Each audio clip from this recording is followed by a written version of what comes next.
আমরা অনেকেই চিন্তিত আমাদের বাচ্চা কাচ্চা নিয়ে কীভাবে এদের ভরণ পোষণ করব। ব্যবসা বাণিজ্য করি, ব্যবসা করে যা পাই ওইটা দিয়ে তো পরিবার চলে না, সংসার চলে না।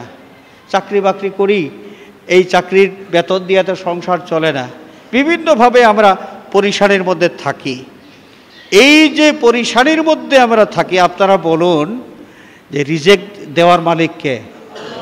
এই বিশ্বাস কি আমাদের আছে? এই বিশ্বাসটা আমাদের আছে, কিন্তু মাঝে মাঝে এই বিশ্বাসটা আমরা ভুলে যাই।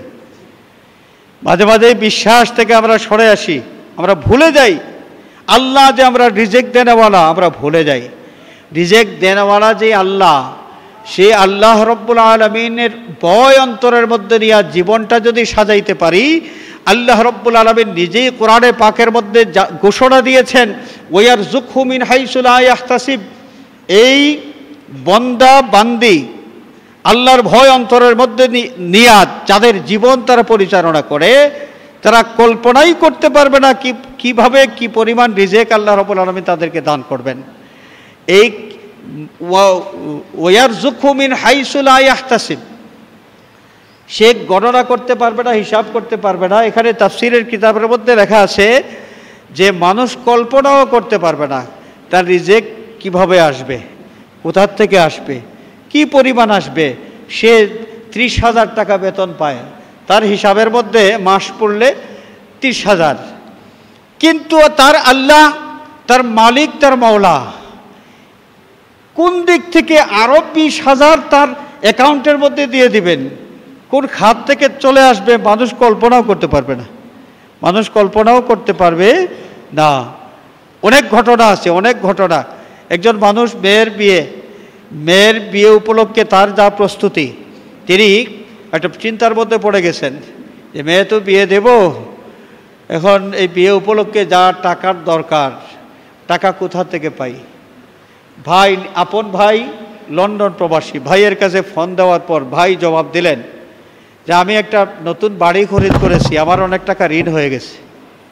তার বুক পড়া আশা ছিল আমার ভাইয়ের কাছ থেকে আমি পাবো 2 লাখ, আমার বোনের কাছ থেকে পাবো আরো 2 লাখ, 4-5 লাখ টাকা হয়ে যাবে। দেখা গেল যে ভাইয়ের কাছে ফোন দেওয়ার পর ভাই জবাব দিলেন যে আমি বাড়ি খরিদ করেছি, এখন আমি নিজেই ঋণগ্রস্ত।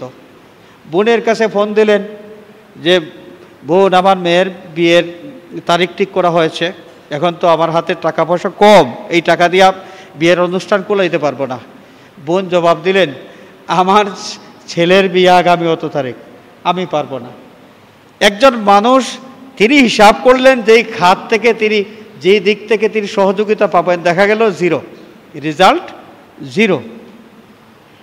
কিন্তু হঠাৎ করে তার ফুফুতো ভাই থাকে মনে করেন আমেরিকা, জীবনে কোনোদিন টেলিফোনে কোনো কথা হয় নাই। হঠাৎ করে এই লোকটা ফোন দিছে, ভাইজান কেমন আছেন, অনেক দিন হইল আপনার সাথে কথাবার্তা নাই, শুনলাম আমার ভাতিজির বিয়ে আমি শুনলাম, তো আমি একটু শরিক হইতে চাই। দেখা গেল ওই ফুফুতো ভাই একসাথে 5 লাখ টাকা দিয়ে দিছে। এই বেটা নিজে কল্পনা চিন্তার মধ্যেই আনে নাই যে আমার ফুফুতো ভাই আমার মেয়ের বিয়ে উপলক্ষে আমাকে সহযোগিতা করবে। সে তার হিসাবের মধ্যেই নেই, তার হিসাবের মধ্যে যা ছিল এখান থেকে রেজাল্ট এসেছে 0। তার ভাই, তার নিজের বোন এরা দেয় নাই, কিন্তু ফুফুতো ভাই জীবনে যোগাযোগ নেই, হঠাৎ করে দেখা গেল সেই লোকটা যোগাযোগ করে দিয়ে দিছে একসাথে 5 লাখ। তো এইগুলো হলো এই ধরনের ঘটনা, হুবহু এই ধরনের না হইলেও এই ধরনের ঘটনা অনেকগুলো আমার নিজের জানা আছে।